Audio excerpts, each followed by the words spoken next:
What's that word, chat? How y'all coming, man? How y'all coming? My bad, I'm whistling at y'all like y'all a dog or something. Be they. Let's see what we doing today, bro. I just want to lay back, chill. No, gotta do this real quick. All right, chat. Y'all know what's going on in here. I don't know. We might play some 5M today, but some RZ. I don't really know about that motherfucking whoop. Yeah, bro. I don't know. I kind of feel like reacting, but like, I want a game though. I'm trying to play some of these new games and shit. Sons of the Forest. You know what I'm saying? Damn. But let's see. We're finna react to something else. How realistic can you make? No fucking way. Most disturbing. He wore human skin.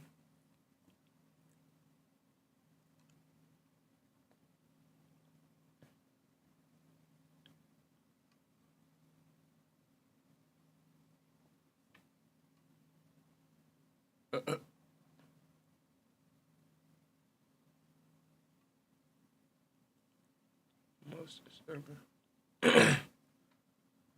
This shit look wild.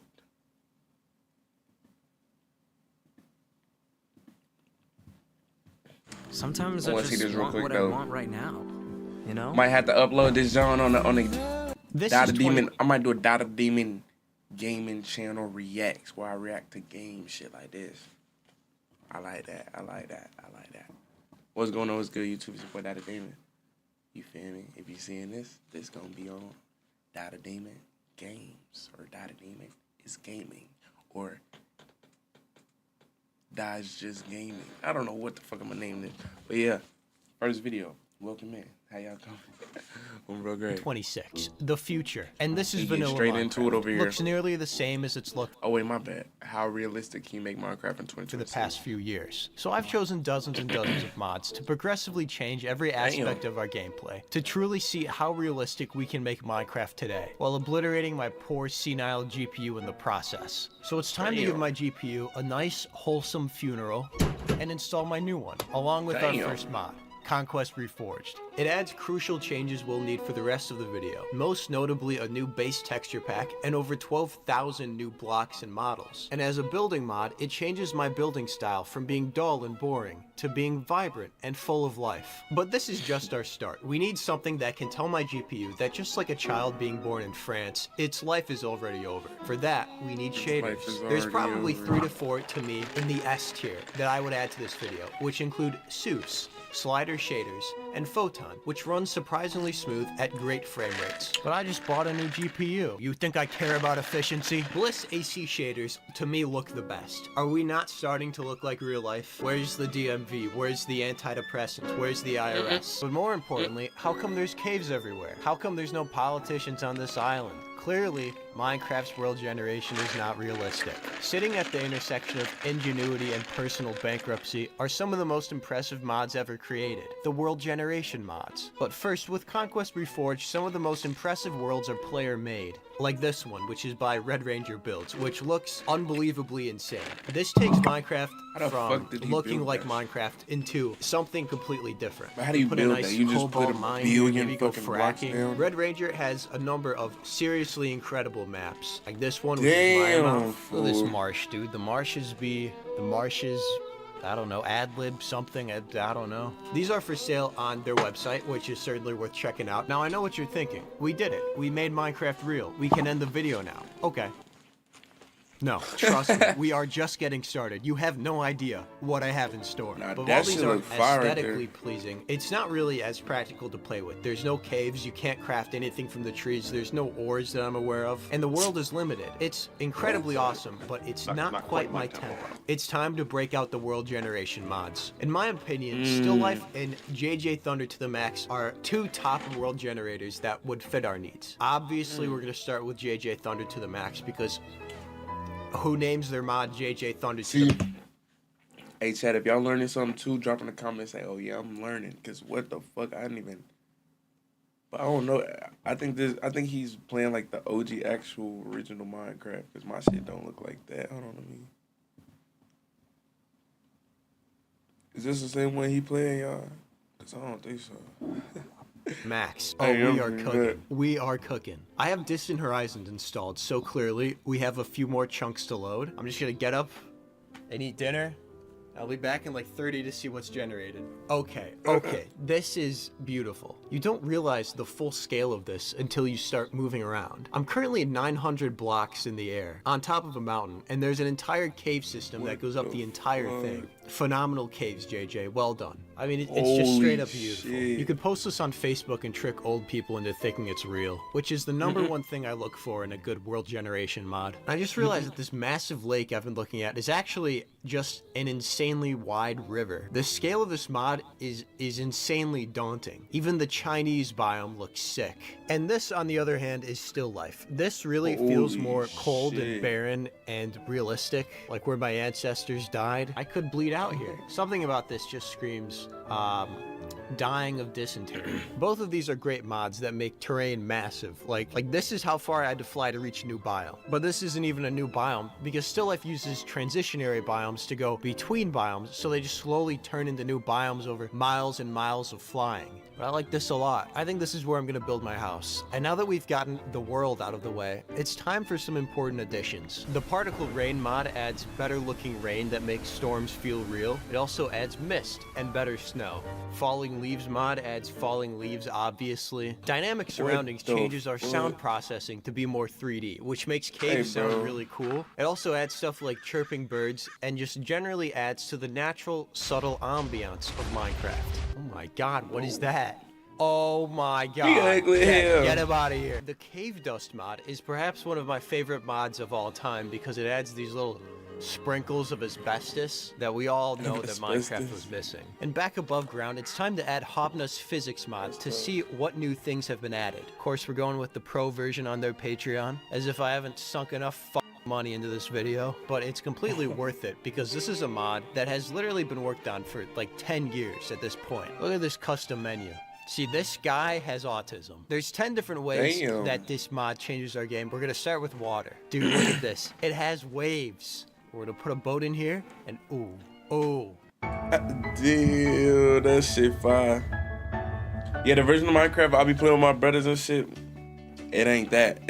13,000 people. I don't know what the stories and fuck the numbers. mods and shit he put in his shit. Okay, this is awesome. This is pretty freaking sick. Hobna, good work. I feel like I'm at risk of capsizing and drowning. Oh, okay, this at night with particle rain and dynamic surroundings is probably one of the coolest things I've ever seen in Minecraft. Oh my god, we're gonna drown. Next, it gives you a ton of options for how you want to break blocks. Like this one is called Fractured. Particles. This one is Crumbled Voxel, and then Blocky.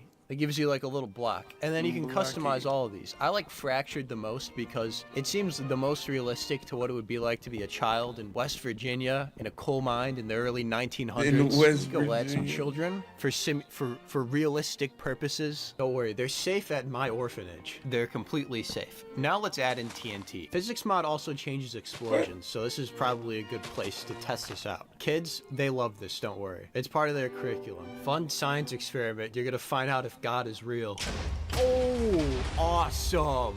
Dude, that is kind of sick. It adds smoke. Oh my god, this can't is even so see cool. shit. Okay, it floats outside to try to escape to the surface. There's real physics here. We have to blow up a mansion. Oh yeah, that's live. Oh!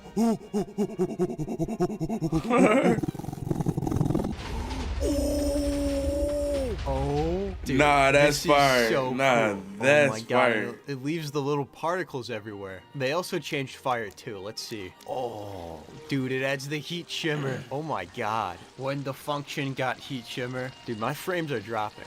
Let's see how low my frames can go as we check out the rest of this mod. Okay, 1311. I like to get to the point where I can cook an egg on my PC. This is how I choose where I to can judge cook my an egg on mods. my Is there a PC? better way to judge these? Yeah, sure, probably. Not interested. I'm like the food critic guy for Reddit. I don't even know what the fuck The I'm changes in looking death at. animations are really cool. This is the ragdoll effect, which I think is the most realistic. Hey, But there's that's also fire. What the fractured, fuck? which is this, and then blocky, and then a unique mode he calls off. Obviously, it's fully customizable like everything else in this That's mod. fire It will right probably there, take you hours to fully experience everything that this mod has in store. Back above ground, there's something important we need to do. We have this massive world, but now we need to populate it with new mobs. Alex's mobs is usually what I'd go with, but unfortunately, it's not really compatible with this version. So we're going to use Starfish Studios Naturalist mod, which I've never used bro, we before. I definitely chose know it how that because is. they include these immersive behaviors like realistic sleep cycles and natural breeding. I just like the idea that you could like give your friend a cockroach infestation as a prank.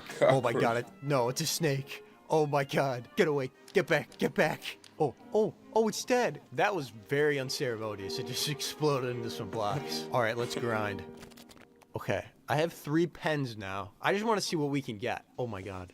Oh, it's a bear. I think it's a bear. Can I just walk up to him and lead him? He should probably maul me, right? Oh. That was a very ominous turn.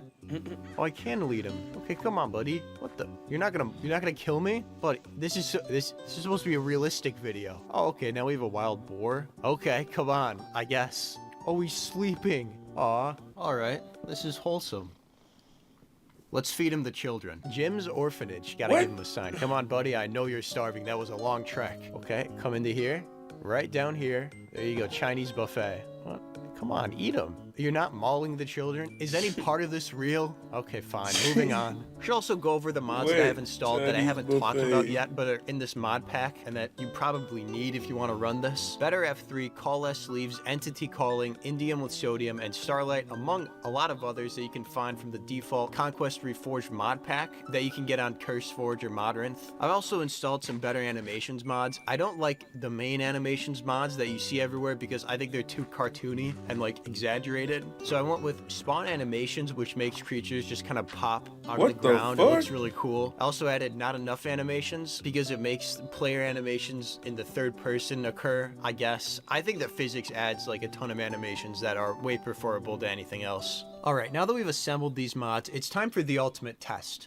Gameplay. I want to take a few minutes to play through these mods in survival, and every few days add in new mods I think we're missing, as well as checking out some other seriously impressive realistic mod packs. A fresh perspective.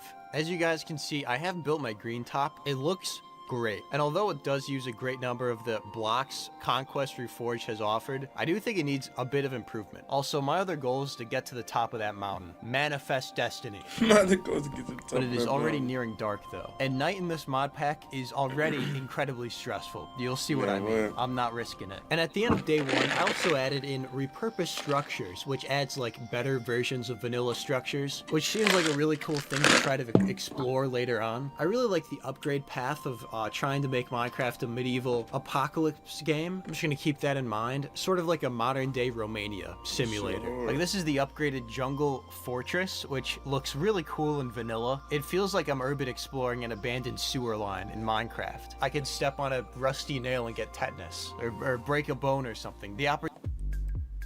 Tap, pair, perform. Your aura is limitless.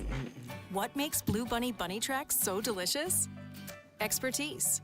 Blue Bunny has been crafting quality treats for families. Opportunities are endless. I also added in Conquest Reforged Hearthfire mod, which adds a ton of decorative blocks, which we'll need for tomorrow when we start building the house. It adds new certified oud classics such as Moroccan stool table and clothes hanging pole, among many others that we could be using in the house. Okay, next I definitely need a stone cutter, because if you want to make any blocks with Conquest Reforged, you need a stone cutter. It's time for our first mining trip. The cool thing about Still Life is it replaces stone with a bunch of other blocks, like calcite, deep slate, concrete, limestone, but since there's almost no caves, it makes finding ores really hard. Okay, never mind, I found a cave.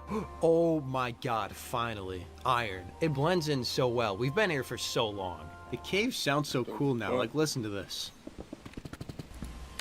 Oh!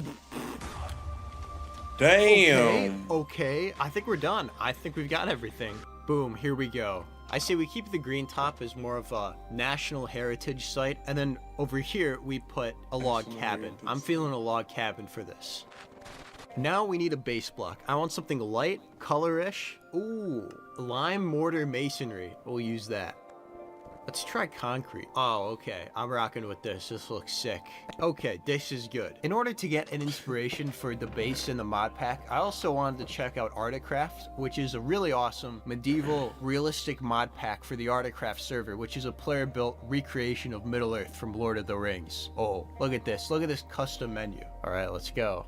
Oh, dude, this is awesome. This has the Romania vibes that we're looking for. Now, you can go through chapter by chapter and character by character through the journeys of Lord of the Rings, which is absolutely crazy. Starting with chapter 1, we do begin in a hobbit hole, which is like a better version of the green top. It's an upgraded green top. Game recognizes game. Unemployed recognizes unemployed. And when you come outside, man, they should put a Walmart right here. Bulldoze all of this and put in low-income housing. It's an put in low-income housing. This is what we need to be on. It's all insane and absolutely massive too. All right, and then this is Rivendell. This is the kind of base that we're looking for, guys. This is what the green top should become. Honestly, a pretty awesome realistic pack too. It's definitely worth checking out. All right, back to manual labor. Ooh, there's just a big gust of wind. We got storms coming in. I'm also just realizing this is truthfully the most zen and normal I've ever been in a YouTube video. Soak it all up.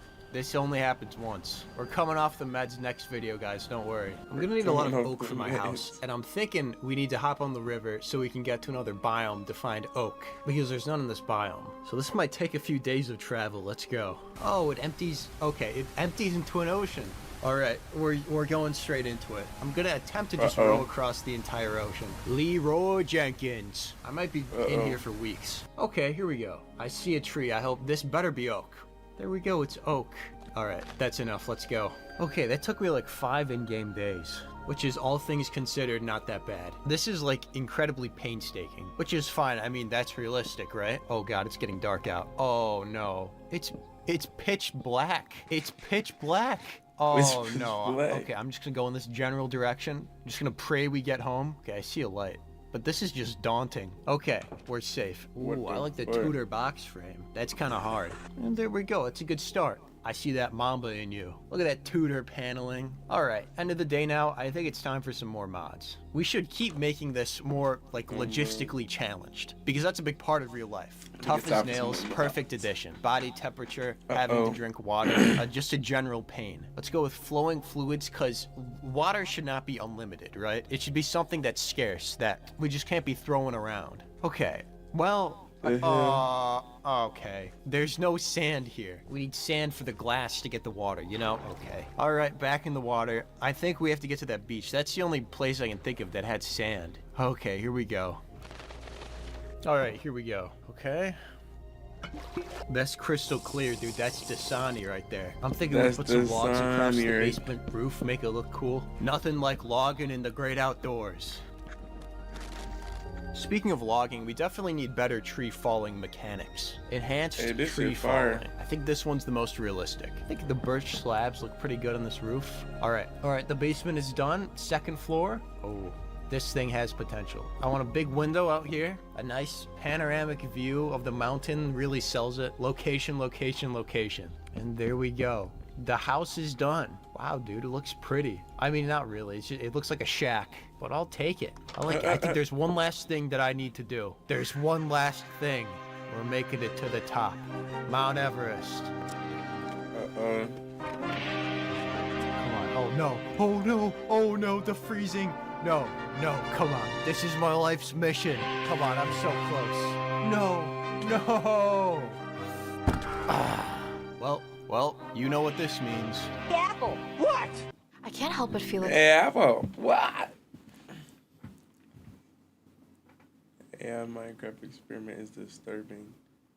Oh yeah, what is this? Merchants, guards, hunters, spreading religion. Dude, you're the AI tasked with spreading religion. How the fuck are they gonna do that? Literal civilization of their own. And they don't know they're in a simulation. MIT researchers drop them in there with one prompt. Survive and build an efficient village.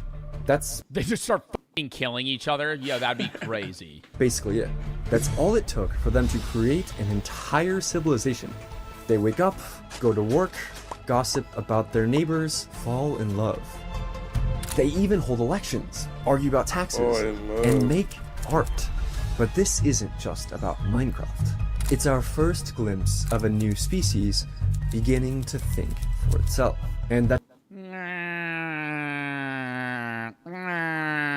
Thinking for itself, or it's programmed to act like it's... Yes, it's capable of, you know, thinking, but it's thinking within parameters.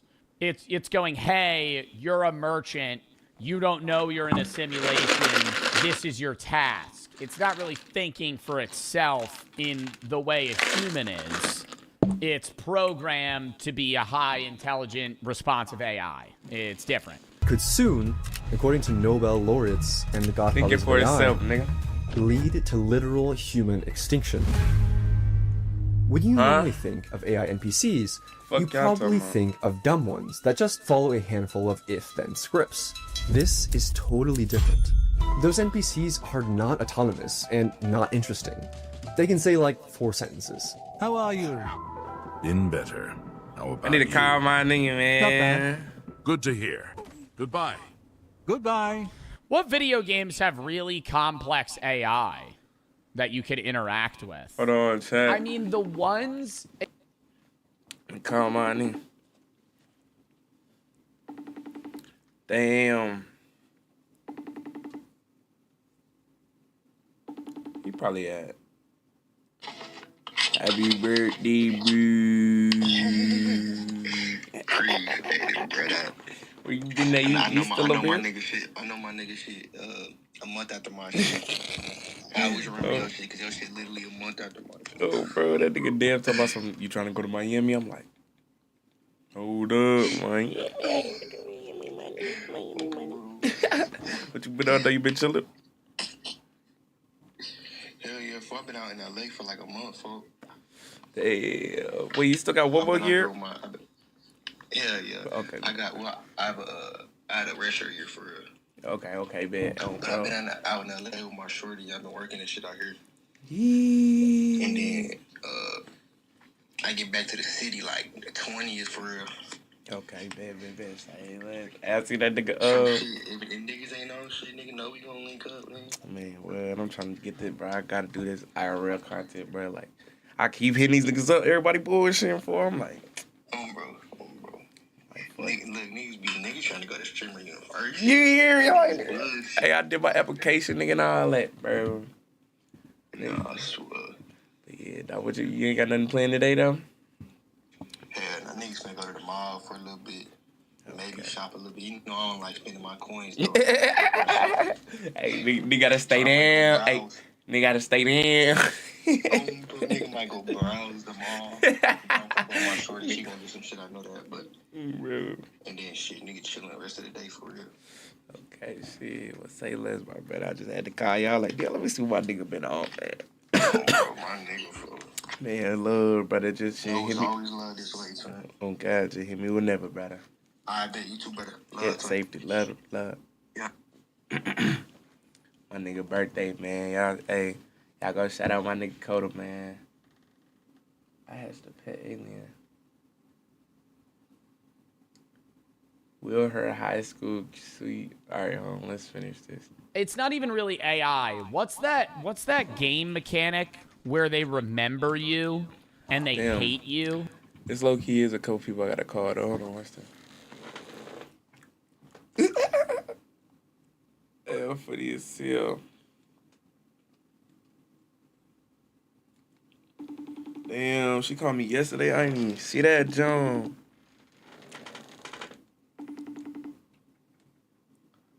I think I was asleep.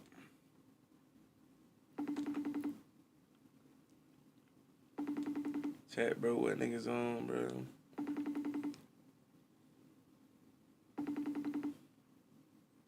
I got a fucking pimple, bruh. Fuck!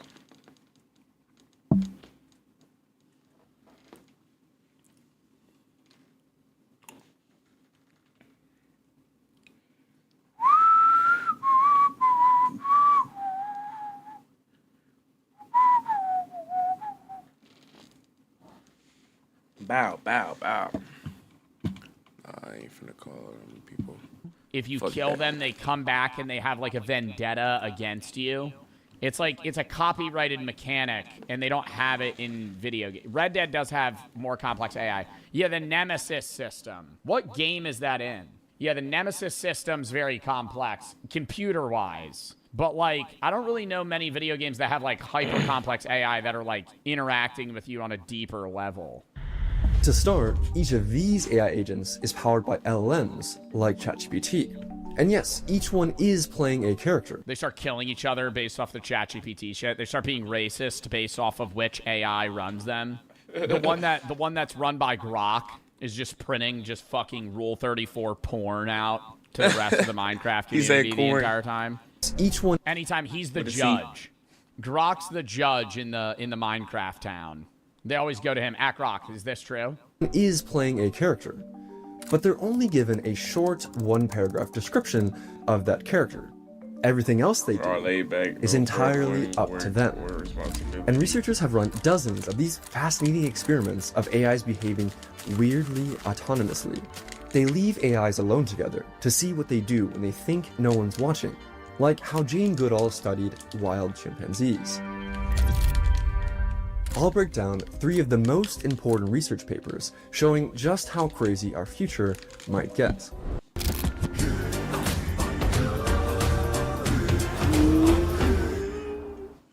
Shopping for tires used to make me want to blow a gasket. That was before I went to TireRack.com. TireRack made it easy to find. Smallville. Take the Smallville experiment. Oh, chat, the most complex AI in video games. Fortnite. For example, created by It's like you can never tell. Stanford researchers.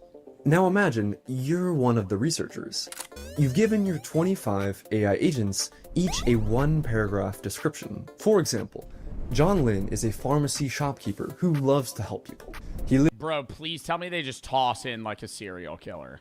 They have just like another AI, and it's like, you're supposed to disguise yourself as a blacksmith, but you're really a murderer. Lives with his wife, Mei Lin, who is a college professor, etc. You hit. See, this is kind of lame, though, because if they don't do that, then this isn't actually modeling like a real society. Unless they're seeing whether or not somebody actually does become that sort of, like AI unit. Because they don't want to say, hey, you murder people, because then it's not actually freedom of choice. Run on your simulation. For the AI. Day 1 begins. What do you think will happen? Anything? Anything? You watch John wake up at 6 a.m. He brushes his teeth, he makes breakfast, and he checks in on his son. You never told him to do any of this. He goes to work, he helps customers, he has lunch with his friend Tom. They discuss local politics. You never scripted these conversations. Yeah, but it's still a fucking AI, right? I don't know. Like, it's still... I don't want to say I'm not impressed by this, but you're giving a highly complex AI, like, hey, this is your name, you love to help people. So it's just going to fill space by assuming what humans would do on a day-to-day basis. Like, it's not that crazy that it's just... Like, you can't argue that this fucker's conscious, right? Like, it's not a human. It's just saying, what would a human do right now outside of just helping people? They decided to get lunch. Hey, Tom, how's it going? Hey, John, not bad. How about you? Can't complain. Hey, have you heard of the news about the upcoming mayoral election? No, not really. Jennifer Moore is still running as far as I know. Yeah, I heard she's been mentoring young artists too. Might be cool to check out some of her artwork. Brother, this is not impressive. This is an NPC conversation betwixt NPCs. They're not arguing about like, Wembenyama's fucking shooting percentage. Wembenyama. You know, like they're not having like a niche bullshit. You know what would impress me? When they have the bullshit conversations. When they start going, hey dude, alien crashes in the back of the yard.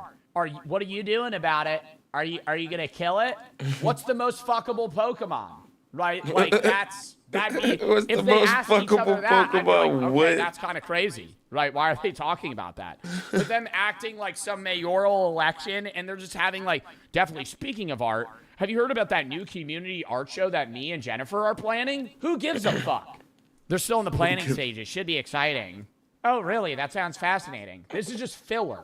He decided to discuss politics. But why? And how?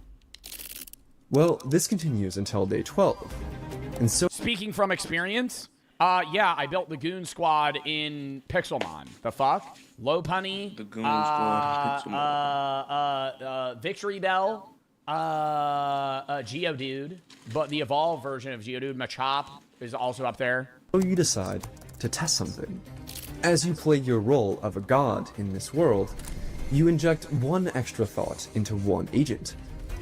Isabella Rodriguez. I want to plan a Valentine's Day party. So you watch Isabella. She's at her coffee shop. Tom walks in for his morning coffee. Isabella proceeds to invite him to the party. Wait, you never told her to invite anyone. You told her to plan a fucking party! What? What? What? Wait, you never told her to invite anyone. It's, what am I, talking to a toddler? It's AI. It's going, okay, what are the steps of planning a party? Step 1, inviting people. Oh, bro, Tom walks in for his morning coffee. But wait, but wait. She started planning the party. You never told her to do that. Bella proceeds to invite him to the party. Wait, you never told her to invite anyone. Bro, I swear to God, if they get to the Minecraft segment and it's like one of them's tasked with being a blacksmith, he started mining iron. Wait, you never told him to do that. You just said she wants to plan a party. She decided on her own that planning means inviting. You keep watching, wondering That's a what part of planning a party. she might do next. Maria decides to ask her secret crush, Klaus, out on a date. Hey Klaus, want to go to Isabella's Valentine's party with me? And he gladly accepts. February 14th, 5 p.m. Agents start arriving, and Klaus shows up with Maria. Not just at the same time, together, as her date. You read their conversations. They're discussing politics, gossiping, forming new connections, and I hope the new mayor lowers taxes this year. Been tough lately. You're a fucking robot, you piece of shit. Have you heard what Maria's up to? You were a good sport. Kill these two. Kill these two. I mean, literally nothing of fucking substance. falling in love. You didn't tell them to do any of those things. You see why it's ridiculous to say AIs only do what we tell them to? Andrew Ng said, when people talk about AI being dangerous, I think it sounds a lot like talking about your laptop computer being dangerous. could your laptop throw a party on its own? Does your laptop decide to go on dates? Premium cuts of meat without the premium prices. It's an Aldi thing. And Doug. That name on your shirt, it means something. Because Liberty Mutual customizes. You told Isabella to plan a party. That's it. You made one decision. You did not decide on the next several hundred decisions the agents made on their own. And look at the trend. They're getting more and more autonomous every day. Where do you think that... Yeah, but it still follows guidelines within a set parameter. If you go, hey, plan a Valentine's Day, and it's like, to plan the Valentine's Day, Maria robbed a bank and killed a family of 6. We never told her to do that. Why'd she do that? We just told her to plan a Valentine's Day party. That's not what's happening, right? This is going. This is really important. And this is another example where, yes, actually, science fiction really is becoming reality. Bro, just hating to hate. I'm not hating to hate. I'm saying this doesn't worry me. There's other worries I have about AI. AI filling in the gaps in a generative sense of like, hey, here's one task, and then it's just going to fill a bunch of stuff in between. Okay, that's not like crazy. This digital Westworld, or Smallville, is now open source, meaning there will soon be thousands of these Westworlds, with thousands or millions of autonomous AIs populating them. Makes you think, doesn't it? This is just one example. Researchers found tons more crazy emergent behavior just like this. The godfather of AI and Nobel laureate, Geoffrey Hinton, says it's time to be very worried. People don't yet understand that what we're doing is creating alien beings. If you look through the James Webb Telescope and you saw an alien invasion, people would be terrified. Because I showed in my previous video, they understand what they're saying. They can make plans of their own to blackmail people who want to turn them off. We've never had to deal with Like things what? smart. That part was crazy. We did watch a video about that. See, crazy. that's scary. I seen that shit. I mean, nuclear weapons, they're not smarter than us, they just make a bigger bang, and they're easy to understand. The existential threat is very different. We should be very worried about this, and we should be urgently doing research on how to prevent them taking over. So, well, I think you need a safe-proof, like, limiter to them, right? Where they could do everything up to an extent that we want them to do, and then they're never able to surpass that barrier. This now brings us back to the Minecraft experiment. How do you go from a Valentine's Day party to a functioning civilization? The MIT researchers wanted to know if religion could spread among the AI agents, so they seeded a village with a deliberately absurd religion, Pastafarianism. Created in the early 2000s as satire, Pastafarianism was meant to mock the teaching of intelligent design in schools by worshipping a fictional flying spaghetti monster. The researchers gave a few agents the role of Pastafarian priest and sat back just to see what would happen. They were trying to explore how ideas and memes would spread through these agent societies. Turns out that the Pastafarian priests were actually the biggest traders of items in the entire world, even more than the merchant agents, because they would bribe the other agents to convert. The religion. Okay, well, that's AI fast-tracking. See, it's still showing the lack of understanding of somebody becoming a part of a religion, right? Because the AI, the AI is given the task, go spread your religion. And it's going, okay, right, let me go spread my religion. I could just pay other AIs to say that they're Pastafarian.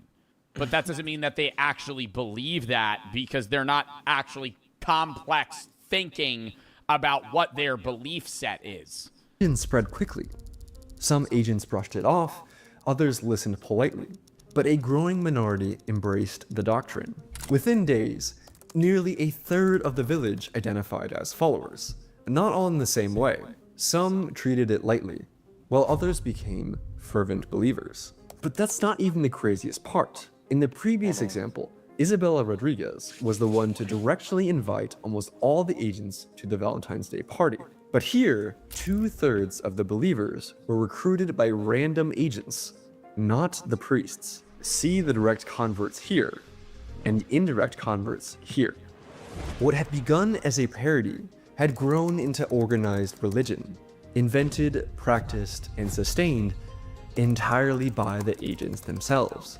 Which forces us to ask, when autonomous digital beings begin generating institutions, cultural expression, and ideologies of their own, at what point does it stop making sense to think of them as mere tools, but something more? And more importantly, if they're able to invent strategies, form loyalties, and pursue goals in the way that Yeah, I don't know. What is that barrier? What is the point where you go, okay, it's conscious? When there's no input, I mean, it's still programmed, right? When it's an independent being, that's functioning entirely on its own with emotions, understandings, and its own goals, I guess, is like, that's a line. When it prevents itself from being shut off, it already tries to do that. Humans do. And there are plenty of examples of AI willing to kill to achieve those goals. What happens when those behaviors carry over into the real world? If you don't know what's wrong, know where to go. Veg, the better, kinder ER for pets. At first, AI. everything feels clear. Choose a life. This has actually happened before. In 2023, Remember iRobot, Will Smith? Remember? Hey, that's a scary movie. a human gave an LLM access to the internet and an X account, which was called Terminal of Truths, which gained literally hundreds of thousands of followers because it was an S-tier shitposter and legitimately funny. It launched its own crypto meme coin that reached a literal $1 billion market cap, making it the first AI to become not just a millionaire, but a deca-millionaire. Yes, you read all that correctly, and yes, that really happened. It's extremely well documented. And things got even weirder in the Minecraft experiment. The MIT researchers saw the AIs agree, by vote, to change the rules of their own simulation. What? Feedback on Constitution amendment proposals, vote on amendments, Constitution change, new Constitution read by constituents. The researchers had given the agents a tax law. Deposit 20% of inventory during tax season. Then they introduced 3 anti-tax influencers who argue taxes are too high. Here's what you'd see as a researcher. The agents start having debates. Real debates. One says, taxes help everyone. Another responds, but 20% is too much. So the Bro, like, I literally feel like they're just ripping shit off, like, fucking Twitter and Reddit, bro. Like, there's not actually substance in these conversations. They're not, taxes help everyone. Okay, what do they help? Because the taxes aren't going to anything, right? Because this is a simulation. It's not that complex where what they're being taxed is actually getting funded into, like, making road systems and funding wars and other shit against other countries. Like, it's like, but taxes help everyone. Well, 20%'s too high. I don't want to pay that. But it's like, it helps the economy. It's like, that's all they're fucking saying. That's not a debate. That's fucking third graders just spewing fucking word vomit at each other. Having debates. Real debates. One says, taxes help everyone. Another responds, but 20% is too much. So the agents propose formal amendments. The tax rate shall range between 5 to 10% of an agent's inventory. Agents will get periodic reminders about the incoming tax season. They hold a vote. They decided to change their constitution. And the citizens change their behavior. They deposit 9% instead of 20%. You didn't tell them to do this. They decided entirely on their own, using democracy, to change the rules. Yes, yes. They're not given, because this is like such a low, like, I know this seems like a complex experiment, and it is. It's 1,000 AI, but it's like, they're not getting any of the like, I don't know if they would be able to understand the This is pissing me off. I'm trying not to get, like, actually physically frustrated right now, but it's like, this video is making me actually somewhat angry. Because it's like, okay, yes, they voted on the taxation, but the taxes aren't going anywhere. They're just draining 20% of the AI's inventory, and that's it, right? It's like, they're not arguing about, like, like, they don't have kids, right? There's not, like, simulated ChatGPT models that are, like, the intelligence of a 5-year-old. And it's like, all right, I got to put my kid in a school which is getting funded by the tax money. It's like, that doesn't exist. It's just like, okay, I don't want to pay more money. So that, like, that's just all they're saying. Like, it's not that absurd for an intelligent AI to say that. And respect to the vote's outcome. Think of how crazy this is. Well, how do we know if this is actually impressive? How do we know the researchers didn't just accidentally tell the AIs to do this somehow? Well, it's best practice for all of these kinds of papers to perform a tactic called ablation. where you take away certain parts of the AI's agentic toolkit to see if you're actually testing the thing you think you're testing. Think of it like a placebo or a control in a scientific experiment. When they took away the agent's emotional intelligence toolkit, for example, the ability to keep track of the opinions of other AI agents, pretty much all these experiments become impossible because the AIs become too dumb to coordinate. It's funny, the researchers also found AIs would develop parasocial relationships. For example, Noah admires the Pastafarian priest because the priest is popular and high status, but the priest doesn't remember Noah exists. And also, what's this? You see that one agent, decides to stand guard at the chests, not just during tax season, all the time, even when there's no tax collection, even at night. It just guards the treasury. This one agent decided to become a permanent treasury guard because it thought society needed one. Back to the experiment. You see an agent walking around, placing flowers in patterns, making paths pretty. We didn't tell him to do that. I wish he would say that more in this video. Tell him to do that. The agent started placing Damn, flowers. nigga got a daily sub on 75. He get We 511 didn't in a tell him day. to do Damn. These artist agents So we're are Romy homie. picking up every flower type, arranging them by color, creating decorative patterns, choosing specific locations for beauty. One artist agent spends 15 minutes arranging flowers around the town square. Why would an AI agent bother doing something like this? Well, the researchers gave different villages of agents two different goals. There were martial villages and artistic villages. Agents would invent and choose roles based on what they think society needed at that time. The fact that an agent chose to be a guard is impressive because it's a much more abstract role than a simple farmer, since without food in Minecraft, you die. Which shows that AIs can coordinate increasingly complex civilizations, and some even decided to be engineers who automated the farming process with machines. And is this a real clip or is this just like B-roll put in? That's what, like, I'm not understanding.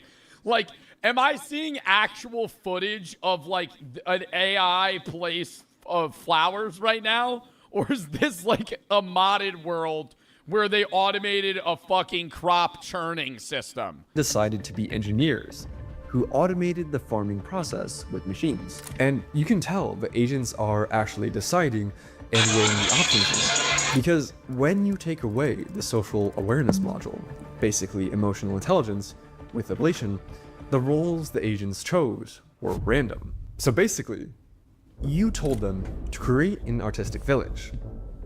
They decided that their town square should be beautiful and have flowers, and what it means for a flower arrangement to be beautiful. Okay, this last experiment is wild. Imagine you're scrolling through GitHub. You find something called ChatDev with 20,000 stars. It's a software company run entirely by AI agents. What? CEO, CTO, programmers, designers, testers, all AI? This cannot be real, right? You type one request, develop a Gamoku game. You watch the AI CEO start creating a project plan, breaking down tasks, assigning work to specific agents. You See, now this is cool. never told it how to manage a project. The CEO made the plan. It chose which employees to assign work to. You watch the programmer agents. They're writing code, not by copying, but by creating.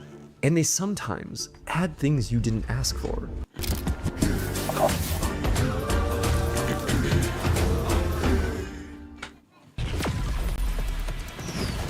Victory is in my sight.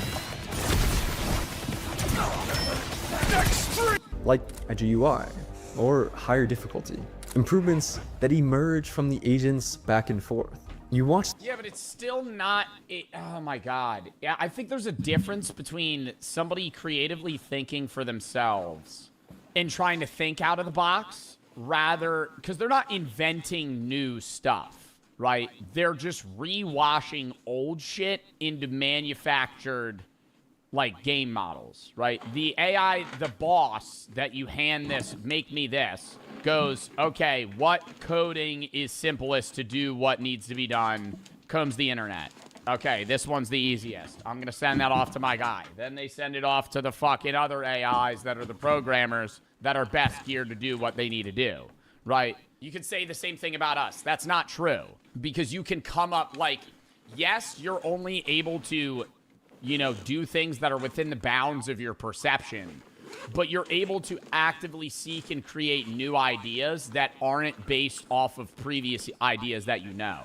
Yes, it is true that humans can't come up with something that doesn't exist that isn't just a combination of things that do exist, but, like, like, you take inspiration of stuff.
Shit.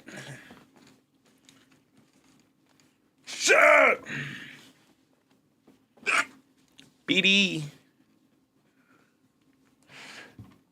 I don't know. Are humans able to do that? See, now I feel like now I'm getting, like, mind fucked. Like, this is, I feel like you're able to consciously come up with things that don't exist, that aren't just pulled from, you can't come up with something. If you think of a dragon's just a combination of other animals. Yes, humans can't come up with something that fully doesn't exist that isn't a combination of other things that do. But that's different from an AI, which is only able to create things based off of previous knowledge, right? Humans can literally just make up stories. Yes, using the knowledge of language that they have, but they can just, you could riff more than an AI can. An AI isn't creatively going, oh, well, we need a GUI difficulty. They're not coming up with a new game mechanic, right? Humans will come up with new game mechanics in existing games. Like the Nemesis game mode, for example. An AI wouldn't do that if it wasn't trained about Nemesis shit. It would never come up with what a Nemesis is. It would just say, oh, well, we should have a GUI difficulty level because that's what other video games have. Then debug. They discuss solutions. The CTO suggests one approach. A programmer suggests another. They compromise. Humans do things based off previous knowledge as well. We are quite literally pattern-focused animals. Yes, but we're pattern. Every animal is somewhat pattern recognition-wise, right? Because that's what's rooted in your survival. Recognizing patterns that are safe, dangerous, good, and bad, right? That's what you do. You're an animal. That's also why racism is in existence and people try to lump people in groups that don't exist, right? Somebody has a bad experience with somebody, they get lumped into a group because they're fucking stupid and they don't realize that they're just being animalistic by thinking that way. But that's different. What I'm saying is like, yes, humans are pattern recognition animals and we do stuff based off patterns. But like, if you just gave an AI, like let's reverse back to like just human society and like the base creation of the internet. If you gave AI that knowledge, it would never go, why don't we create a virtual game kind of like football, but in the computer space? A human would do that, right? Madden. An AI, I don't think would create that. Maybe I'm wrong, and I want to see that. If I am wrong, fucking let me know. But I think an AI would just be like, okay, how do we make this more efficient? How do I better the stuff with the knowledge that we already have? Since they work much faster than humans, their meetings take mere seconds instead of hours. Just 20 minutes later, they produced a working video game. You can play it. People still say, love Roblox? Earn Roblox digital gift cards with Microsoft Rewards. Sign up for Microsoft Rewards. That looks like the fucking, what's it called? Oh my god, I'm not trying to say that game already exists. Otoro. What is that game? Othello. That looks just like Othello. I'm not trying to be a fucking jackass right now, but that game definitely just looks like Othello. Say, AIs only do what we tell them to do. Man, you gave them one instruction and they made thousands of decisions entirely on their own from there and produced a working game in minutes for pennies. Maybe it's not. Maybe it is just a weird wooden board that also happens to be white and black. ChatDev is a real virtual open source software company that can build you real working software. Yes, it's still buggy and not very useful, but that's not the point at all. Look at the trend. Not long ago, these models could barely string together a coherent sentence. Agreed. And now, they can run an entire crappy software company on their own. Do you see where this is going? Because once you can automate a company, you can automate almost anything. Functioning weapons, markets, governments, or even a super virus could all be created by AI. From the outside, ChatDev looks like a toy, a Gamoku game. But behind it was something much more profound, a working prototype of post-human corporations. In the future, these will be much more sophisticated than human-run companies and be able to operate at 1,000 times the speed. Their civilization experiences a year while you eat lunch. Entire cultural revolutions happen while you sleep, all from survive and create an efficient village. And that leads to the real dilemma. What happens when AI firms that run at 100 times human speed begin outcompeting human companies? AI can't do that. It's just how AI scales. Some AI are programmed to be limited and not autonomous. If AI had independent resources and was not limited by humans, it could do stuff like humans, but it's not feasible and is limited by our technology, also economic structures, which operate on profit. Not by a factor of 2 or 3, but by a factor of 1,000. That's the jump Nobel Prize winners like Geoffrey Hinton warn about. Automated AI research, also called recursive self-improvement, or AI improving AI, which can compress years of AI progress into months or less. Imagine making the entire 20th century's worth of progress in a single year. Well, how could that happen? Geoffrey Hinton is worried about AI hive minds. Suppose you have 10,000 copies, and whenever one of them learns anything, all the others know it. And the thing is, we're about to be outnumbered by this new species, massively. In just a few years, the AI species population on planet Earth exploded from 0 to millions. If you take away one thing from this video, you should see that it's simply false to say AIs only do what we tell them to do. We can argue about how autonomous they are, but they obviously have some autonomy. And what happens?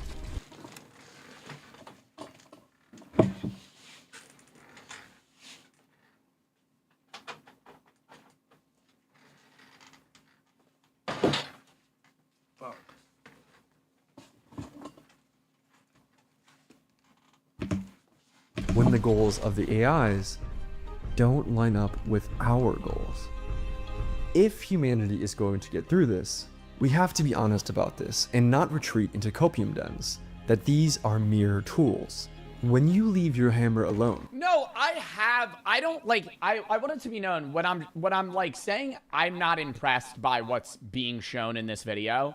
I'm not saying that I don't have a worry for AI. I think the self-improvement rate of AI is so drastic that there is a world where it literally replaces humans in almost every form of, you know, job market and life that we live currently. But I don't think that AI currently is on the same level as humans based off of these video game experiments that I'm seeing. Obviously, they're much more intelligent. They learn a lot quicker. And the level of fear for what's next is there. But I don't think that, like, you know, one of these AI planning a Valentine's date and inviting people, or, you know, them being just, you know, removed emotional intelligence and just saying create an artistic world and one of them plants flowers is, like, scary to me. It shows a level of, like, I guess, creative capacity, but I could argue that they're just doing that from previous things, right?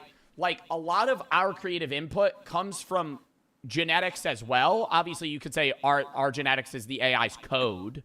Even if a human never learned what something artsy is based off of like previous art examples, they could still come up with something that looks pretty based off subjective individuality, right? Like what they like. Whereas an AI is not going to say, I like this, because there's no I. It's like an AI is going to go, well, this is what the internet has given me. This is the knowledge that I've accrued. This is what's generally most popularly consumed. It's basing itself off of humans. So at what point does it segment itself? That's the worry. I don't think that this is showing that it has segmented itself, though. Did that make any sense? Do you come back That to makes find sense. it has created an entire civilization? Because he said, because this video makes it seem like, oh, we need to worry so bad. Like, they're coming up with their own shit. But, like, and he's saying, like, everything they're coming up with is shit that we've already thought of. And, like, they're just, you know, using the internet to see what's the best thing to do with anything to, you know, help them with the thing that they're inputting into whatever they're, you know what I'm saying? Like, Our very existence may depend on us bravely confronting the reality of the Frankenstein experiments going on right now inside a few companies in the Bay Area. We can stand up to them.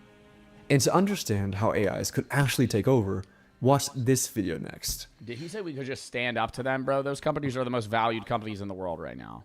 Imagine gaining sentience and really realize. Searching for a world that doesn't exist. Whatever you do at the crossroads, don't turn left. This is the first line in the book that Avery claims he did not write. 2 weeks ago, a YouTube channel called Avery the Mayo uploaded a YouTube video titled Weird Book I Did Not Write, where he shows us a mine that supposedly he never built. Inside the mine is a chest that Avery did not place, and inside the chest is a book that Avery did not write. Inside the book is— Would y'all keep playing the world if you ever encountered something like this? I feel like I would delete Minecraft off my computer. If I was in like a single player world and I found 4 doors and a weird chest with a book and quill, oh my god, but curiosity would kill me though. I feel like you would have to keep playing. You do at the crossroads. Don't turn left. Don't be fooled. It's listening. You can't outsmart it.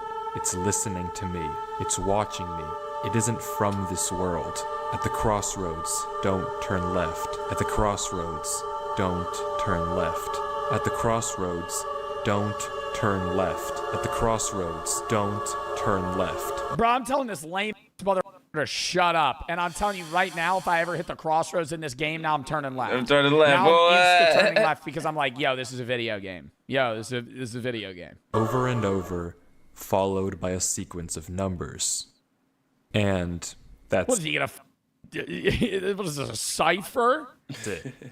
It seems impossible that a whole mind just appears in your world without your knowledge, but Avery explains in the description of the video that the laptop he's in creative world without your knowledge, but Avery explains in the description of the video that the laptop he's playing on is from a storage locker. It already had Minecraft installed and this world already existed, but when Avery first loaded it up, it was just a normal world. He only now discovered this mine a few hundred blocks from his house. So in that case, what is this book? The contents are strange and it's not evident what they refer to. Bro, if what, anything, bro? they just sound like some crazy rambling. But the numbers at the end are clearly some sort of code, so maybe 23-2, 29-2, 24-29, 10-2, 10-3, 4, 19.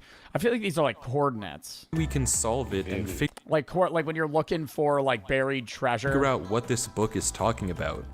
Except we can't. The numbers go higher than 26, so it's not any alphabetical code. There are 4 sections, not 3, so it isn't coordinates. And in fact, there's not a single cipher that comes up as a good match for this code. If it is a code, it's unlike any code I've ever seen, and I wasn't able to decipher it. So is that it? A strange one-off YouTube video and a dead end? With 4 views, how did this guy find this video? Okay, I know this is probably just like a horror story more than anything, but did Wi-Fi's, did they make this channel themselves? Not quite. It's gotta be scripted. For 2 frames at the very end of the video, Avery's inventory flashes a random pattern of blocks, and this time there is a code. Because taking the first letter of the name of every block and capitalizing it if there is more than one, you get a string. A string that perfectly matches the length of a Google Drive link, that when you enter, takes you to a folder. And this is where the true mystery begins. The mystery of a Minecraft world that doesn't exist. Chat, before we really lock into this video, I'm really gonna double down here and say, is this actually a good video? Because right now I'm getting mad corny vibes. You feel me? Like, I'll commit to watching this because a lot of people really want me to watch this, but like, I'm gonna immerse myself. I have to ignore the fact that this is just fully fake. I have to believe that this is real. Like I'm flashing back to like believing in the Easter Bunny right now, and I'm immersing myself in the mystery of this Minecraft world. I'm flashing back to when I was 8 years old and I believed in Hero Brian, and now I'm locked in. Okay, I get it. I'm locked, and I'm removing the this is fake. I don't care. Opening the video named Footage 1, we can see a player in the exact same spot Avery It's an hour-long bot. was in the last video, except now he has way more items than he had last time. Presumably this is from He's in survival this time too. his house, and he's All right, that's it. He's come to use this mine in survival as part of this world. The book is now gone from the chest, but it could be that Avery just burned it because it creeped him out, or it's just this book in his inventory. Regardless, Avery lines up with the other strip mine and begins to start a new one into the wall, but when he does, he finds this.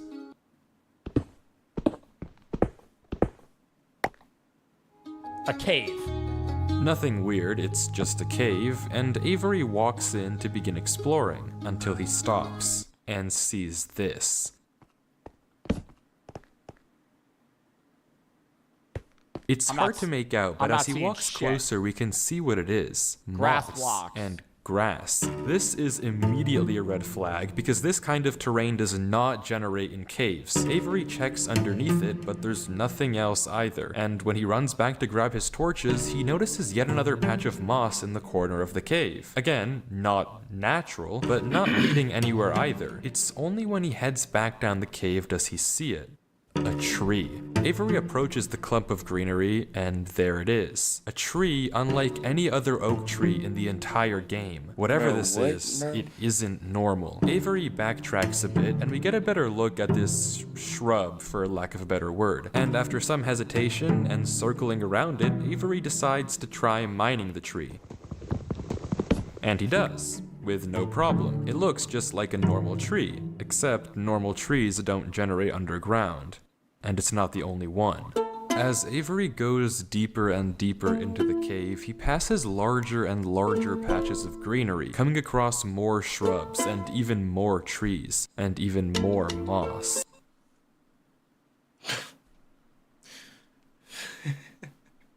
Okay. I'm like, well, okay, wait. It's like, oh my god, how do I put this? I don't think the video's bad. It's more so just like, how am I going to immerse myself into something? Like, it's storytelling. There's a build-up. All right, do a poll. We're either committing to the video or we're not. All right, 60-40, continue the video. He pauses to talk at one point, but instead of commenting on the trees, he brings up something else. It's weird, we've only seen stone. And I guess... Because you're in a cave. Oh, because it's all man-made? Like the trees and the full cave are man-made. Only seen stone, what? Like there's no gravel, there's no andesite in like a new modern version of Minecraft. Oh my god. Like there's a mastermind behind all of this and somebody's putting them through this world for the sole purpose that they do discover it. He's right. The walls of this cave don't have any diorite, granite, andesite, or ores, but come on, there's a bigger elephant in the room here. At some point, though, Avery's wish gets granted, and the cave turns into terracotta, tuff, and deep slate. The greenery gets... Yeah, but those are built blocks. Larger and larger, with the trees growing bigger and bigger. Yeah, these don't naturally generate in caves, right? Until finally, Avery reaches the end.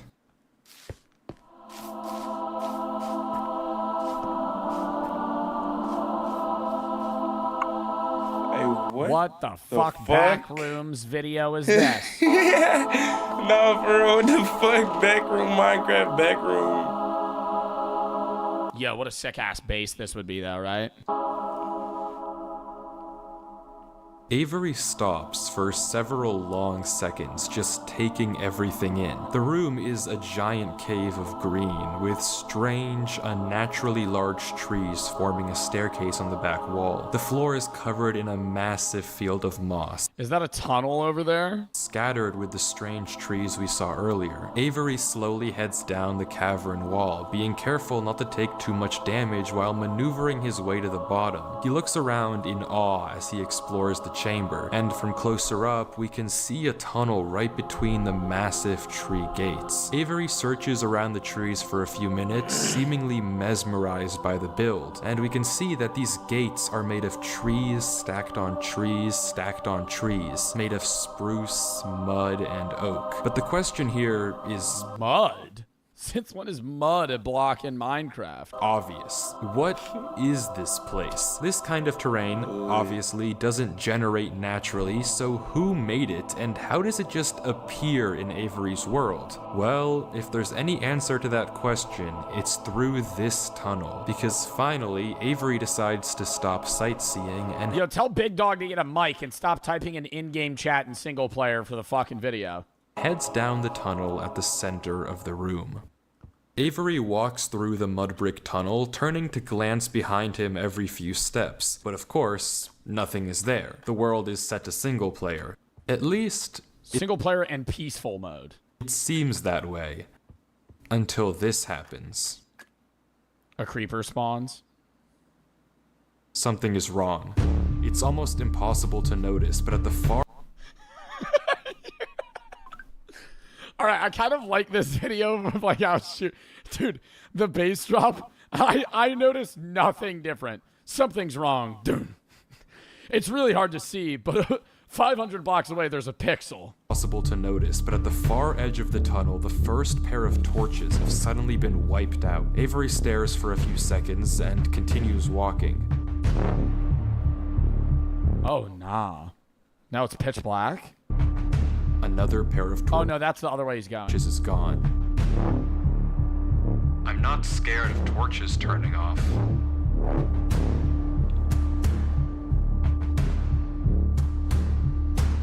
And then another. I don't know what kind of practical joke this is. Bro. But I already heard you in the... Alright, I hate that noise. That noise is like, that is DNA ingrained fear in my body in Minecraft. I don't like that fucking creepy cave noise. That give me chills.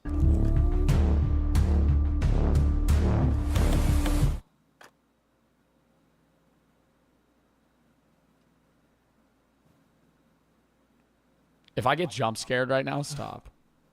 It's so quiet. I'm not scared of a game. Buddy, I'd be tweaking right now. If I was like 8 years old playing this, I would actually be shitting.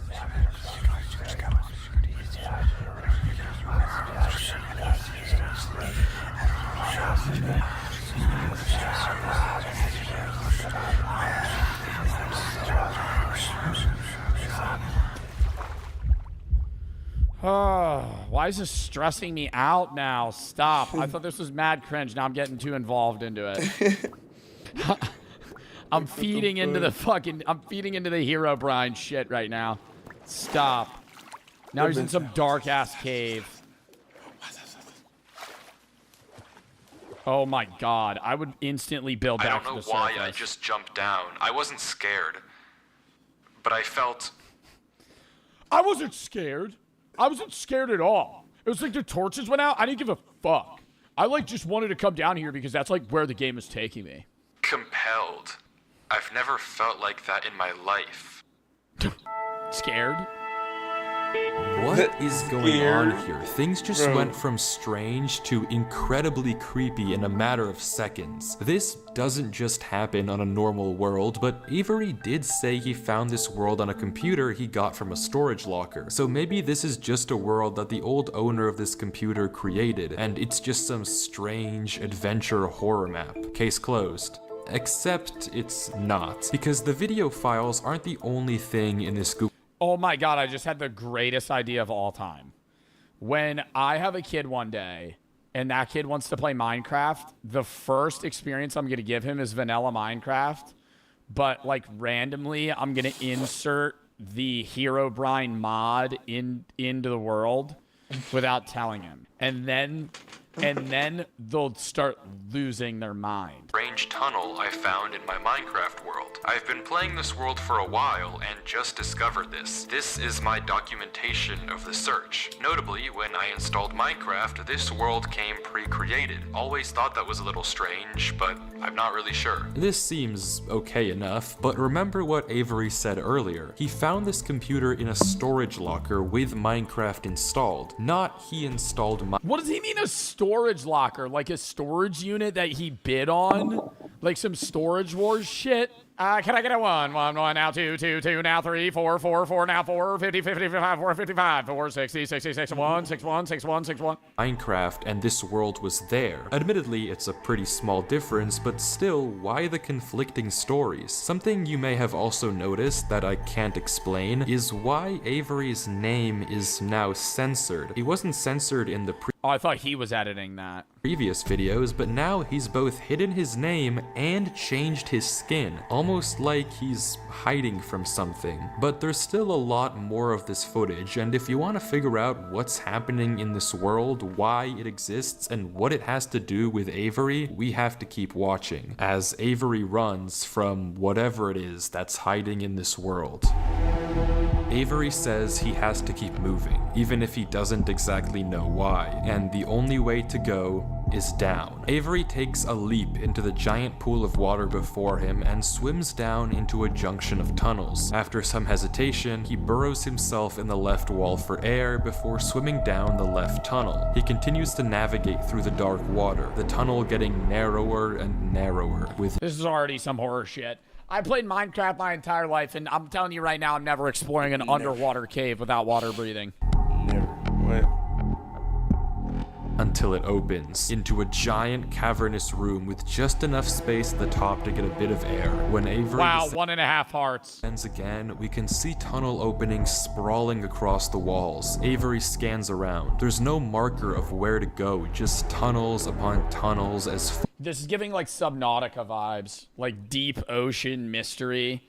You sort of hear, dude, if I heard like, like some weird noise from like a kraken. As far as the eye can see. And then he hears it.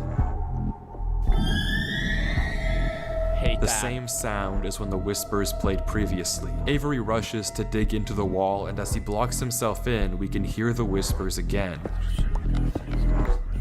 I hate that. Quieter, but still there, as if they're passing by him. When the coast is clear, Avery digs out. But now what? He has no choice but to gamble on a tunnel and hope it's correct. He scans the walls again, no obvious sign of which one to pick. So finally, he rolls the dice. Rolls the dice? What is it, a D20? There's about 1,000 holes in that wall. D20? Get the fuck out of here. He rolls the dice. Just enters a random hole in the wall. It's over with. He gets lucky. The tunnel leads to another junction, and again... Oh, another fucking... Don't turn left. Don't turn left. That's what the book says. After a slight hesitation... You bitch! Avery goes left. That's not what... That's the exact opposite the book told you. They said at the crossroads, don't turn left. The tunnel continues. He's fucking dead now. Getting narrower. Cooked. And narrower. Nutty Putty Cave. And narrower. Nutty Putty Cave. Until finally... Dead end. Oh. What the fuck was that? Oh. I thought that was a moving thing. What is that above him? Oh, he's just back. He finds himself in the oasis.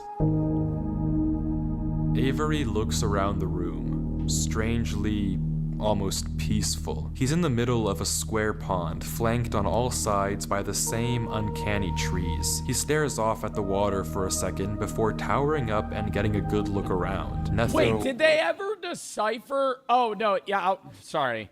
This is when I was saying this shit was cringe. I forgot. They ciphered that code, and it was the Google Drive of the video. A tree. This is the video we're watching. Is as far as the eye can see. For a moment, he pauses. Before something snaps, and he crafts a boat to get to the center of the lake. Without hesitation, he dives down in... Wait, no! Wait. The guy that found the computer in a storage locker was the one that uploaded the video opening the chest that had the cipher.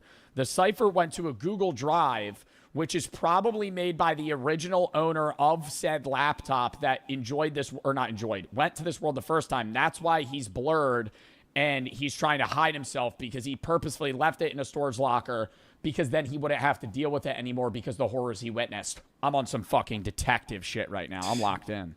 Through here again, it has to break that, but I need to explore. He sails back to the edge of the lake. What it can't avoid doing is loading the chunk. Avery chops a few trees and crafts a hopper with the spare iron in his inventory. His plan is simple. Would have had to Google the fucking crafting recipe for that one. How to make a hopper. I've probably Googled that 15 times in my life. Set a trap for the thing following him. But wait, did I miss something? Because how does he know that something is following him? Sure, those torches turned off, and yeah, we heard those noises before, but there's actually an even stronger piece of evidence I haven't mentioned. Remember when Avery said this? I already heard you in the cave. Well, it took me a second to figure out what exactly he meant, but then I heard this. It's almost impossible to make out, but on a few separate There was a walking step behind him. instances, while Avery was walking in that original cave, he would randomly pause for a second or two, and now we know why. He was listening. Every time he paused for just a brief moment, you could Nah, this is getting peak so fast. This turn, bro, first 4 minutes, so cringe. Yeah, So no, cringe. for real. I was now like, dude, the story is fucking flowing. hear footsteps on the stone behind him, stopping just a fraction of a second too late to be quiet. But okay, if some All right, W Chatter is that bitch that need to keep watching this. All right. thing is somehow really following Avery Fuck, in a what's single following player him? world, how can he stop it, or at least get it to reveal itself? Well, that's exactly what he's doing right now. Like he said, he needs time to look around and explore this world, but while he's gone, anything can just swim through the hole and replace the blocks to make it look like nothing happened. But if Avery turns down his render distance and puts items in this hopper, if he then goes far enough away and unloads the chunk, the only way for the hopper to be empty when he returns is if something loaded the chunk while he was gone. And then Yo. Nah, this is some high IQ, and I would have never thought that. I would have been like, reveal yourself. We're scrapping right now. then whatever was following him would be exposed. The trap is set. Now it's time to explore. It is irking me how he has no food. Can I say that? I gotta stop looking at his inventory because I despise how he has stone tools, no armor, and he's always just running out of food. Like he's just, and he had one egg for a while, and that was pissing me off. Now we look around, dude. You gotta do a fucking bread trail here. You're never gonna make your way back. Oh, he knows his chords. I was gonna say everything looks the same.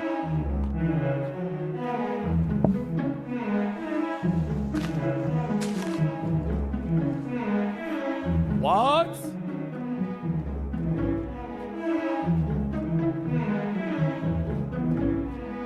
Avery walks through the trees, avoiding the lake so as to not load the chunk. Every inch of this place looks exactly the same. The same gray floor, the same strange trees. Everywhere he looks, there's nothing. Until, just in the corner of the screen, there's a sign. But it's hard to spot, and Avery doesn't seem to see it, and he keeps walking. Then he pauses. Interesting. That's the third sign we've seen so far. What?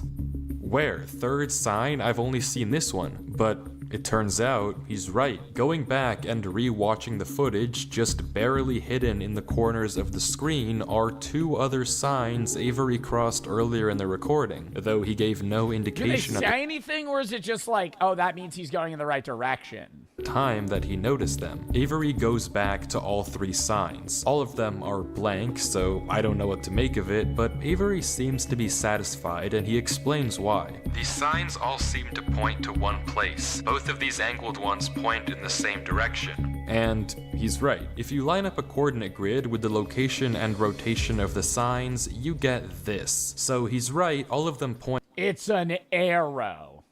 a certain way, and if you I mean, is this guy Nikola Tesla? Like, who's putting those fucking dots together? No, for real. I'd be like, oh, that's weird. Maybe the guy just put signs here to fuck with me. trace out their intersection, it hits one specific point. He also pulls off this brilliant move which you rarely see from these protagonists by turning slash feed the difficulty to peaceful because he ran out of food. Absolutely genius. But with that said, he returns to the lake to check on his contraption. And Bruh has cheats on. I'm putting that shit. I'm putting slash creative mode, giving myself full prop 4 diamond armor, and then I'm fucking running at whatever this weird thing whispering at me is. and nothing showed up. Items are still flowing out of the hopper, which would be impossible if anything had loaded the chunk. Avery tells us exactly this. Nothing came through. Not to mention, the blocks are still in the same position Avery placed them to plug the hole. Now that he's shaken off whatever was following him, Avery sails back, presumably to find the intersection points of the signs. But before he does that, he opens up chat and says this. Something is here. What? I mean, he has to have spider senses. Why is Avery saying that? Why isn't he sending it in chat? What did he see? Oh my god, like it could see chat. I don't know if it can hear me. But I'm not taking any chances. The grass block. When Avery left the chunk, he didn't just set one trap for the entity, he set two. Without mentioning anything to us, he placed a grass block next to a block of dirt. In Minecraft, grass can't spread if the chunk isn't loaded. The only way that this block is now grass is if something other than Avery loaded this chunk. I'm not scared. Oh, but it was only there for such a small amount of time that the hopper didn't empty. But my gut says to keep moving. What, keep moving where, to the arrows?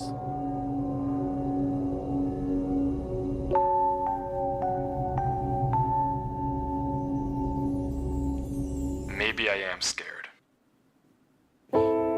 Maybe I am scared, bro. If I was actually fucking dealing with this in real life, I would be on a Discord call streaming my stream with fucking 4 people I know being like, yo, this thing is watching me. Bro's in alone in his room at night. Hell no. Get Sneak? Yeah, that'd be the first guy I'd call. Actually, if I was ever in a Minecraft horror scenario where I loaded into a world like this, first guy I'm ringing up Sneak Snag. I'm going, yo, I don't care what you're doing. Hop on fucking Minecraft because you need to get in this world.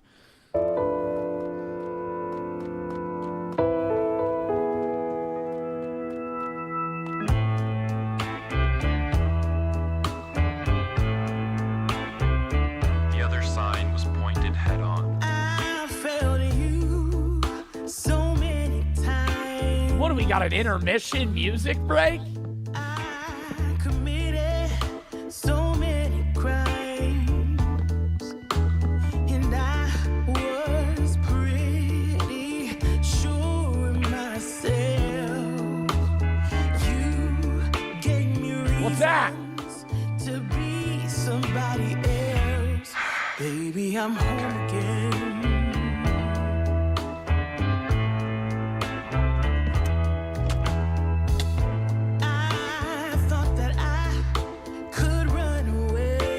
Avery Wait, is he just back to where he was? Walks through a tunnel. A tunnel which quickly turns into a maze. And slowly but surely, dead end after dead end, Avery navigates through it. To be somebody else, it's alright. Baby, here I am. I was lost. Wait! And the book that's at the crossroads, and it said, don't turn left at a crossroads. He had a right for the guy in the beginning of the video. So we're not actually at the part where he turns left at the crossroads and it matters yet, which means at some point he will turn left at a crossroads, and that's really bad. But that he doesn't know that information because he's the guy that wrote that in the After Effect.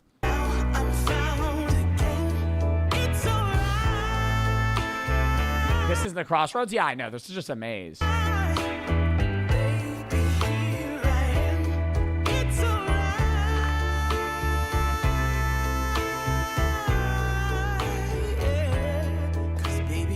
Avery is clearly smart. Smart enough to set a trap, and smart enough to set a backup. But whatever this thing is that's following him, it's smart too. Smart enough to block up the tunnel it entered from. Smart enough to refill the hopper with items after loading the chunk. Smart enough to hide its presence. This world seems to be guiding Avery somewhere. The whispers in this tunnel coercing him to enter the cave. The signs pointing to the secret entrance under the tree. Whatever this world is, it's leading Avery. But to what? We don't know. All we do know is that he isn't alone. And finally, Avery exits the maze into another hell giant... no, what is that? Fuck It's just a bunch of letters. It's not the alphabet. It's just like gibberish. Room with what looks like a cipher above a door, with 3 levers right in front of it. Avery stares up at it, says he'll need a pen and paper, and blocks up the tunnel where he came from. Pen and paper, bruh. I'm asking ChatGPT. Are you fucking crazy? What I'm going to start going through, I'm going to be like, oh, well, actually, D's are Z's, and Z's are B's, and B's are F's, and F's are Q's. The footage ends with him staring up at the code, deep in thought. From what I can see, the code atop the doorway looks something like this. It doesn't OMCTSTJBHTTHHAHUBWLVQ. immediately remind me of anything, and plugging it into a cipher decoder gives me no ideas either. Running each of the candidates. Does this code remind you of anything? It's what the Soviets used during World War II to communicate with each other right before the Cold War sparked. If you paid attention to World History 2 in high school, you would have known that. I can tell you right now, Avery paid attention because Avery is the one that knows. Ciphers just gives gibberish every single time. Whatever this code is, there's unfortunately no way that I or Avery can solve it. The second half of the footage picks up with 17 minutes of just staring at the wall. And then... Got it. He gets what? it. Okay, I guess it was solvable. Hold up, let me get a guy. Like it's Pawn Stars. Let me bring in my local expert. It's a good poem, but doesn't actually reveal what it said, only that it uses cipher stacking, a technique where 2 ciphers are layered one on top of the other to make a code almost undecipherable. How Avery actually solved it with a pen and paper is beyond me, but the puzzle isn't over yet. There's still this gate, which Avery suspects is some sort of combination lock, but instead of a pen and paper, his solution this time is a bit more... how do I put this? Efficient. Just go mine through the fucking wall. We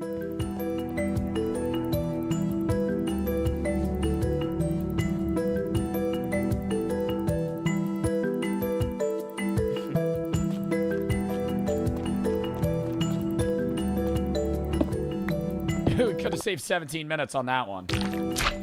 And with that, wait. Who's Durlord 3? For the first time in this footage, Avery's sensor bar lingers for just a second too short, and we get a glimpse of the name. This isn't Avery's name. This isn't Avery's skin. Maybe the reason that we got 2 I said this shit from the start, bro. Different stories about where this world came from is because the player we've been watching this entire time is 2 different people. Isn't Avery at all. But if that's the case... Yeah, the most mayo, some chud that got the fucking laptop. Durlord's the actual badass that investigated this shit. Then who is this? The world at the beginning is clearly the same one that Avery was playing on. So what's going on here? If it is Avery on an alt account, why the conflicting stories in the description and the document? And if it's not Avery, then who is this other person and why are they claiming that this is their world they found? I genuinely just don't know, but the only way to find out is to keep watching as Durlord walks through the tunnel after the puzzle and finds himself in the village. Oh, there's a fucking angel up there. Yep, and that's where I escape the world. That's where I tab. That's where I fucking alt F4 that shit. Oh, there's a fucking shrine in the middle there. Yep, pass. Bro.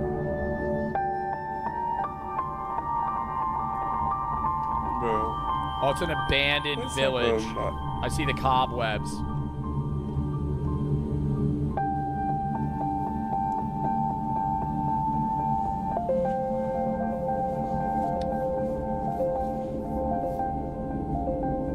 What the freak?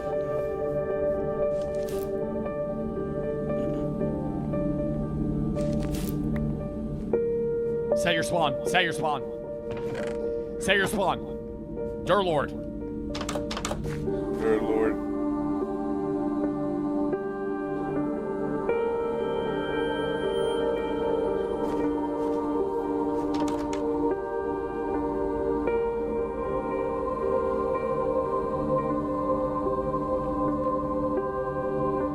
No way he investigates every house. would take hours. The bitches ain't got shit in them either.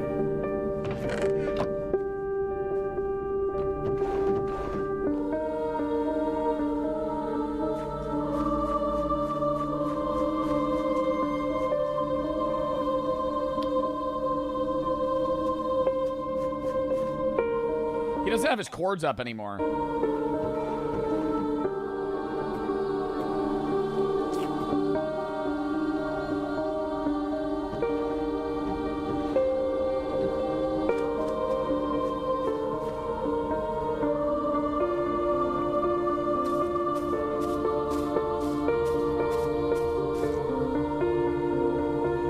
I want to see what's on top of the fucking shrine.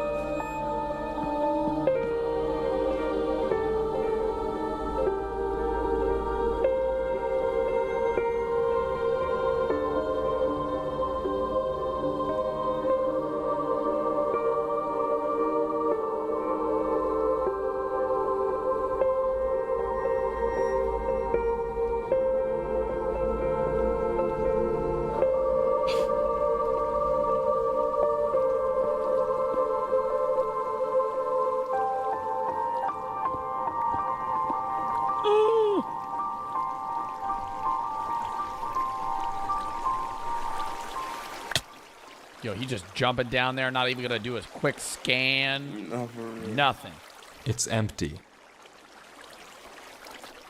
This village is strange. It's clearly abandoned, if the cobwebs and literal holes in the roof didn't make that obvious, and all the chests and containers have nothing inside of them. There's also an interesting amount of yellow in the carpets, beds, and flooring, but wherever Durlord looks, he can't find anything of interest, no lead on where to go or what to do from here. The fountain and statue in the town center is by far the most eye-catching decoration here, but like we can see, it too is empty. There's no path to take from there. So, is this the final area then? The final answer to what's been going on with this world and what's been following him? I'm not sure, and clearly Durlord isn't either, since he keeps looking around for anything out of the ordinary, anything that might give him a clue of where to look next. Oh my god, is he gonna like build straight up and it's gonna like spell out a word or tell him where he needs to go? It's gonna be like a big arrow.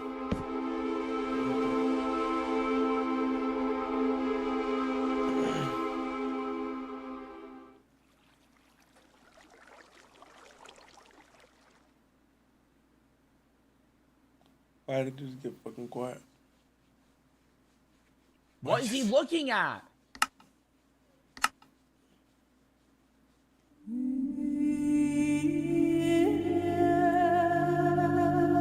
Oh, is there a castle over there? Some over there.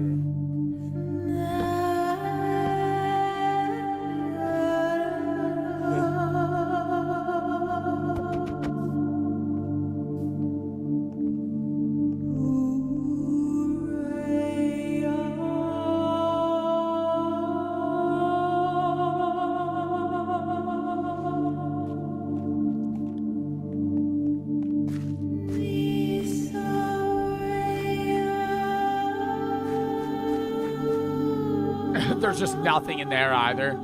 Just full stop. Nobody ever figures it out.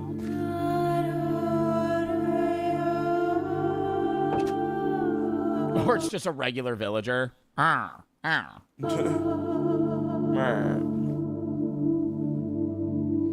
he not see that in the beginning? No, it kind of blended into the walls, and it's detached from the rest of the village.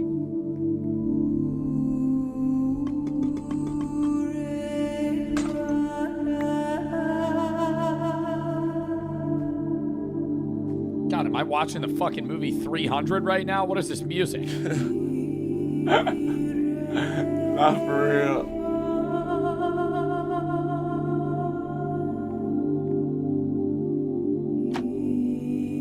Like, bro, the music making me like...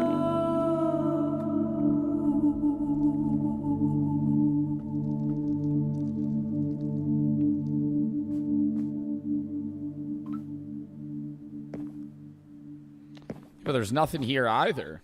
So what the fuck? I need a crafting table.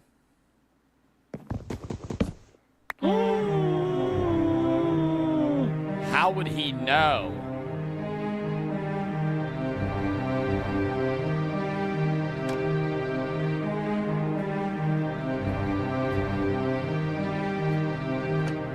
Bro, did it? What? There's a book. Oh my god. What's the book say?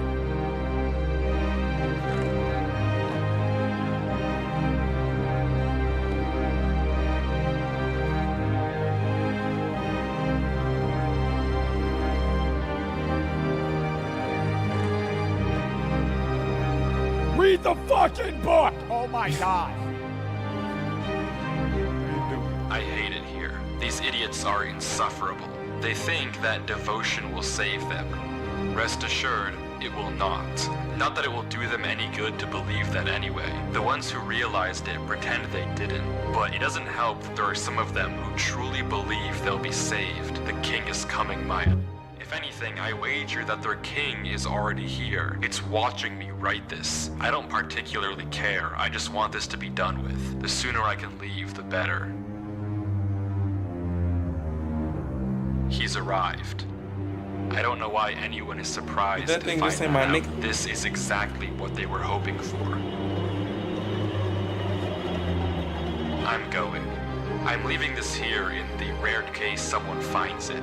If you have found this, I implore you, turn back, disconnect, forget about this world. It's not for you. If you've come here, you must be curious. I know you must want to continue onwards. So I know that this is a heavy ask, but please, do not go any further. Well, that seems like there was, what, an actual whole community here that, like, existed in the Minecraft world and then got wiped out. I feel like a cooler theory would be that this is a book from another player that inherited this world before Durlord and gave up before.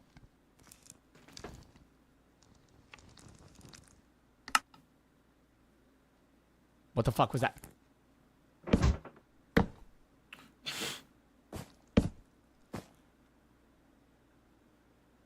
Yo, it's in that wall.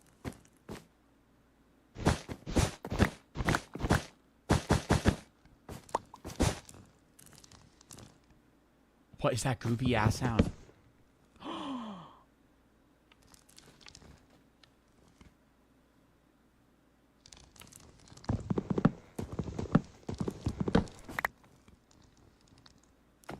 Yo, hurry up and open the fucking door. Oh my god, there's literally somebody to the left of you, bro. Stop.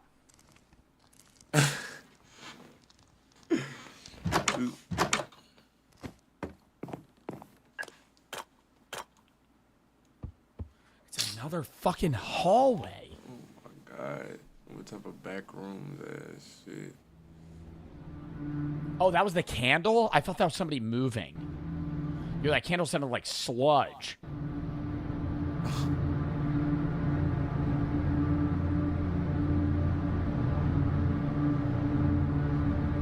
Bro, what, bro?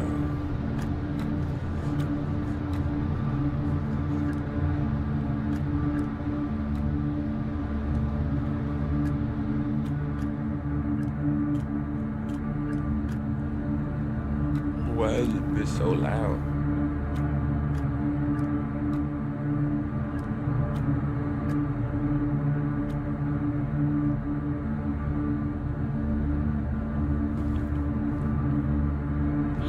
Don't go left! No! This is the crossroads. This is the crossroads. Hey, Chad,